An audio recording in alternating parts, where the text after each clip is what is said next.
اللہ اللہ اللہ اللہ اللہ اللہ أعوذ بالله من الشيطان الرجيم بسم الله الرحمن الرحيم الحمد للہ رب العالمین والصلاة والسلام علی سید المرسلین وعلی آلہ واصحابہ اجمعین اما بعد رب اشرح لی صدری ویسر لی امری واحلل عقدۃ من لسانی یفقہوا قولی رب زدنی علما۔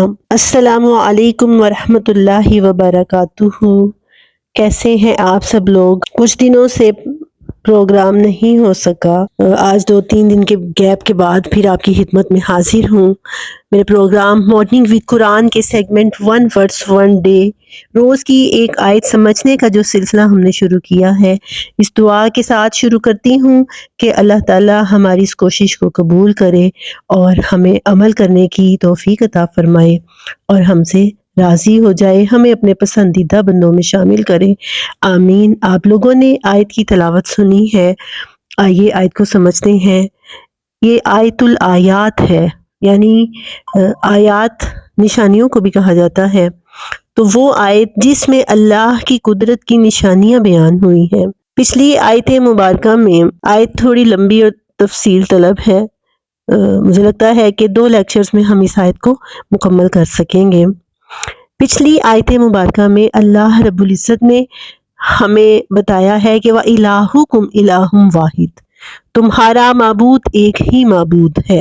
اور ہم نے بات کی کہ ہر انسان، ہر ہیومن بینگز جو ہے نا، تقریباً وہ خدا کو مانتا ہے، وہ الہ کو مانتا ہے، لیکن ایک الہ کو نہیں مانتا۔ ہر کسی نے اپنا ایک خدا بنا رکھا ہے۔ ایک تو بات سمجھ آتی ہے کہ جیسے کرسچنس کا اور خدا ہے، اور بدھسٹ کا اور خدا ہے، سکھ مذہب کے ماننے والوں کا اور خدا ہے، ہندوازم کا مذہب کو ماننے والوں نے کسی اور کو خدا بنا رکھا ہے، خدائی کے ساتھ انہوں نے شریک ٹھہرا لیا ہے۔ لیکن اس کے ساتھ ساتھ کچھ اور خدا بھی ہم نے بنا رکھے ہیں، جیسے کچھ لوگوں نے پیسے کو خدا بنا رکھا ہے، کچھ لوگوں نے شہرت کو خدا بنا رکھا ہے، اور کچھ لوگوں نے لوگوں کو خدا بنا رکھا ہے، رسم و رواج کو خدا بنا رکھا ہے، سوسائٹی کو خدا بنا رکھا ہے۔ یعنی خدا سے زیادہ جس چیز کی ہمیں فکر ہوتی ہے، جس چیز کا ہمیں ناراض ہونے کا ڈر ہوتا ہے کہ وہ ہم سے ناراض نہ ہو جائے، وہ ناخوش نہ ہو جائے، چاہتے نہ چاہتے ہوئے بھی ہمارے ضمیر کے اندر، ہمارے دل کے اندر کہیں نہ کہیں جس کا خوف ہوتا ہے، جس کی ناراضگی کا ڈر ہوتا ہے، جس کی فکر ہوتی ہے، وہ الہ میں آ جاتا ہے۔ تو اللہ نے پچھلی آیت میں فرمایا وَإِلَٰهُكُمْ إِلَٰهٌ وَاحِدٌ، تمہارا معبود ایک ہی معبود ہے۔ اور کلمہ طیبہ کیا ہے؟ لا الہ، کوئی معبود نہیں ہے، الا اللہ، سوائے اللہ کے، اللہ کے سوا کوئی معبود نہیں ہے۔ اب اکثر یہ کہا جاتا ہے کہ جب آپ کلمہ پڑھتے ہیں تب بھی آپ الہ کا ترجمہ نہیں کرتے، اور اللہ کے سوا کوئی الہ نہیں ہے، وَإِلَٰهُكُمْ إِلَٰهٌ کہتے ہوئے بھی آپ الہ کا ترجمہ نہیں کرتے۔ تو الہ کا معنی اتنا وسیع ہے کہ اس میں بہت سے معنی آ جاتے ہیں۔ اللہ تعالیٰ جو عبادت کے لائق ہے، جو محبتوں کا محور ہے، جو انداتا ہے، جو گنج بخش ہے، جو فیض عالم ہے، جو بے نیاز ہے، جو رزاق ہے، جو مالک یوم الدین ہے، جو رحمان اور رحیم ہے، ساری صفات الہ کے اندر آ جاتی ہیں۔ تو اب اس الہ کی مزید اللہ تعالیٰ نے جو آگے ڈیفینیشن کی ہے نا، اللہ تعالیٰ نے جو بتایا ہے ہمیں، وہ اس آیت مبارکہ کے اندر ہے۔ اللہ تعالیٰ نے کھول کھول کے بتا دیا ہے کہ اللہ کون ہے، وہ کیسا ہے، اور پھر غور و فکر کرو۔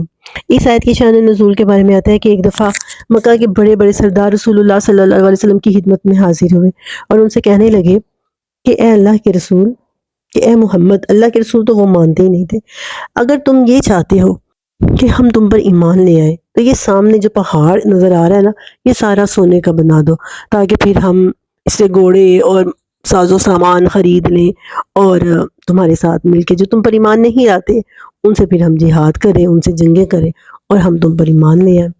اچھا جی، رسول اللہ صلی اللہ علیہ وسلم ان کی باتوں میں آئے اور آپ نے اللہ سے دعا کی اللہ کے حکم سے فرشتہ نازل ہوا اور اس نے کہا کہ آپ کی دعا قبول ہوئی، اللہ اس پہاڑ کو سونے کا بنا دے گا، لیکن پھر اگر اس کے بعد کسی نے کفر کیا تو اللہ کا ایسا عذاب نازل ہوگا کہ کوئی اس عذاب کو روک نہیں سکے گا۔ تو رسول اللہ صلی اللہ علیہ وسلم نے پھر آپ صلی اللہ علیہ وسلم ایک دم کانپ اٹھے۔ آپ نے فرمایا کہ نہیں، اللہ تعالیٰ جب تک میرے اندر ہمت ہے، جتنی میرے اندر ہمت ہے، میں ان کو تیرے دین کی طرف بلاتا رہوں گا، پھر یہ ان پر ہے کہ یہ قبول کرے یا نہ کرے۔ تب پھر یہ آیات نازل ہوئی۔ اللہ نے فرمایا کہ اگر انہوں نے ایمان لانا ہے تو دیکھو ان کے ارد گرد کس طرح اللہ کی نشانیاں موجود ہیں۔ ایک اللہ کی کتاب ہے نا قرآن پاک، جو رسول اللہ صلی اللہ علیہ وسلم کے ذریعے ہم تک پہنچی، وہ اللہ کی کتاب، اور ایک ہمارے ارد گرد موجود، ہمارے سراؤنڈنگ میں موجود لاکھوں کی تعداد میں، ہزاروں کی تعداد، انگنت لا تعداد سورۃ کہف کے آخر میں آتا ہے کہ وَإِن تَعُدُّوا نِعْمَتَ اللَّهِ لَا تُحْصُوهَا، اگر تم اللہ کی نعمتوں کو گننے لگ جاؤ گے تو تم ان کا شمار نہیں کر سکتے۔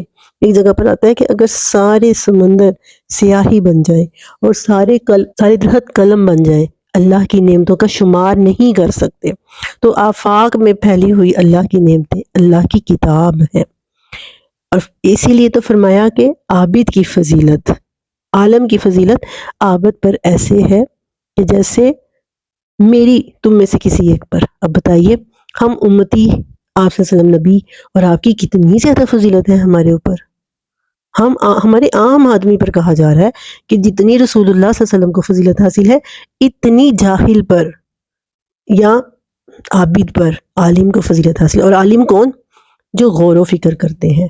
رات بھر ایک بندہ عبادت کرتا رہتا ہے، ساری رات جاگا ہے، ساری رات جا کر اس نے عبادت کی ہے، لیکن وہ اس ثواب کو نہیں پہنچ سکا جس ثواب کو غور و فکر کرنے والا پہنچ جاتا ہے۔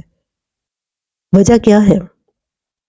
ساری رات کی عبادت کے بعد بھی اس کو اللہ کی وہ پہچان حاصل نہیں ہوئی جو ایک غور و فکر کرنے والے کو ہوتی ہے، جو تدبر کرنے والے کو ہوتی ہے، جو ایک عالم کو ہوتی ہے۔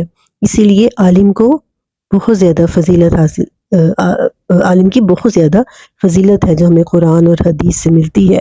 تو آفاق میں پھیلی ہوئی اللہ کی نشانیاں، اگر انسان تعصب کی اینک اتار دیتا ہے نا اگر، اور اللہ کی نشانیوں پر غور و فکر شروع کر دیتا ہے، تو کوئی چیز اسے ہدایت کے راستے پر آنے سے روک نہیں سکتی، اللہ کو پہچاننے سے روک نہیں سکتی۔ اگر وہ غور و فکر کرتا ہے، اگر وہ سوچتا ہے، اگر وہ دیکھتا ہے کہ کیا ہر چیز، یہ جو اتنا منظم، اتنا آرگنائز نظام چل رہا ہے، کیا یہ خود بخود چل رہا ہے؟ پھر وہ سوچتا ہے، پھر وہ تدبر کرتا ہے۔ آئیے آیت کا ترجمہ کرتے ہیں اور پھر ہم اس کو سمجھیں گے۔ اعوذ باللہ من الشیطان الرجیم، بسم اللہ الرحمن الرحیم۔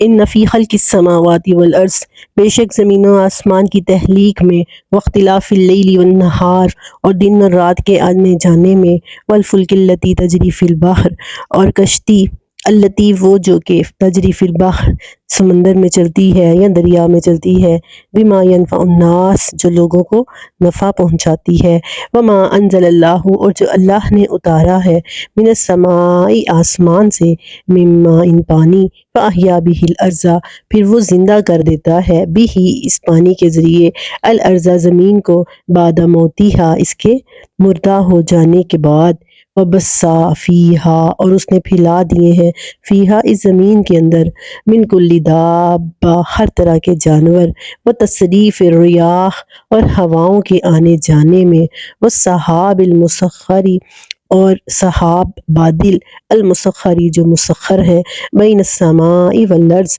زمین و آسمان کے درمیان جو مسخر ہے، لآیات لقوم یعقلون نشانیاں ہیں اس قوم کے لیے جو عقل رکھتے ہیں۔ کتنی نشانیاں اللہ تعالیٰ نے اس آیت مبارکہ میں گنوائی ہیں، اور گنوانے کے بعد کیا فرمایا کہ اس میں نشانیاں ہیں، یہ نشانیاں ہیں، لیکن کن لوگوں کے لیے؟ لقوم یعقلون عقل رکھنے والی قوم کے لیے، سوچنے اور سمجھنے والی قوم کے لیے۔ آئیے ایک ایک کر کے ان آیات کو دیکھتے ہیں تاکہ اللہ تعالیٰ ہمیں بھی علماء میں شامل کرے اور ان لوگوں میں شامل کرے جو اللہ کی کائنات میں پھیلائی ہوئی اللہ کی نشانیوں پر غور و فکر کرتے ہیں۔